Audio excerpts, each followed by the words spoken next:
Yes, good evening once again, members. By names of Oyet Isaac. As earlier on I spoke to you people that we shall be making a variety of videos. We're going to talk about a lot of things. So without wasting any more time, let us jump right into what we were supposed to discuss today. We are going to discuss about sources of information. Yeah, like primary sources of information and secondary sources of information, as I told you in the previous video. So without wasting any more time, let us jump right into it. So we are still back on the same topic of study, which is information literacy. So we are going to basically talk about primary and secondary sources of information. Yes. So the first thing we are going to talk about is we're going to talk about the primary sources of information. So primary sources of information are the original materials of first-hand accounts created at the time of study, as you're doing your research, getting your information. Yes. Then they offer direct evidence or first-hand testimony of an event, person, or topic. So the examples include diaries, letters, speeches, photographs, government documents, autobiographies, eyewitnesses, accounts, and historical records. Others I didn't, of course, put them down, but I can still remember them. We can give various examples because there are very many. Then we're going to talk about the importances of primary sources of information. One of them is history. Primary sources are crucial in historical research as they provide direct insight into past events, cultures, and people. Historians heavily rely on primary sources to construct narratives and interpretations of historical events. Another thing I'm going to talk about is literature. Literally, scholars use primary sources such as original texts, manuscripts, and letters to analyze and interpret the works of authors. These sources help in understanding the author's intentions, culture, contexts, and literally different kinds of techniques.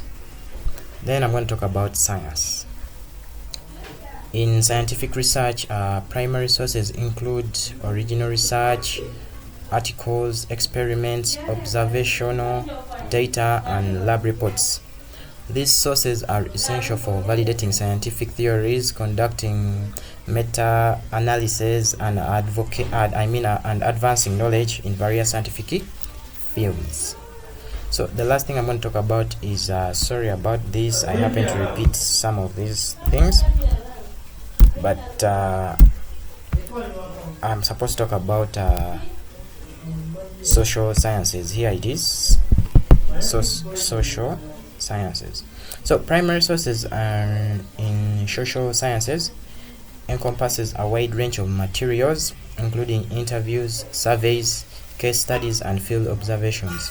Researchers use these sources to explore human behavior, societal trends, and cultural phenomena. Another thing I would like to talk is about secondary sources of information. Secondary sources of information. Secondary sources analyze, interpret, or comment on primary sources. They are created after the event or time period under study and often involve synthesis, analysis, or evaluation of primary materials. So examples of these include books, scholarly articles, review articles, textbooks, biographies, documents, and so on and so on. It's almost the same as what we had in our primary sources. What we had here, they're almost the same things, but yeah, they're almost the same things. So I'm going to talk about its importance. They're actually almost the same as the ones we saw previously in primary sources. So the same things. So importances, we have let me just give you a quick slide there. So we're going to talk about the importances Importances, we have history. We're going to talk about history. History. Second, sources provide historians with critical analysis, interpretations, and databases surrounding historical events. Historians use secondary sources to evaluate different perspectives, theories, and methodologies in historical scholarships. And I think we have is literature. We're going to talk about literature. Yes, literature critics rely on secondary sources such as critical essays, book reviews, and literally and analyses to gain insights into various interpretations and critiques of literary works. Another thing we're going to talk about is sciences. Science, basically, sorry. Secondary sources in science include review articles, textbooks, scientific journals that summarize and interpret primary research findings. They play a crucial role in disseminating scientific knowledge, educating students, and providing context for further research, hypotheses, and contribute to ongoing scholarly discussions. So that's basically what I wanted to share with you. And in conclusion, this one I'll just say it by mouth. In conclusion,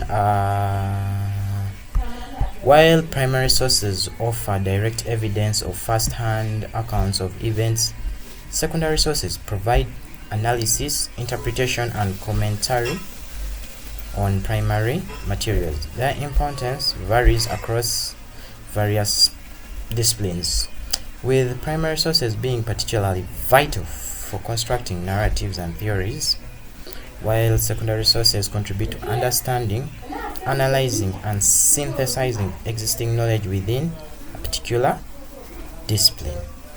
Thank you very much for watching my video. Thank you for listening to me. Please don't forget to like and subscribe. Till next time, thank you.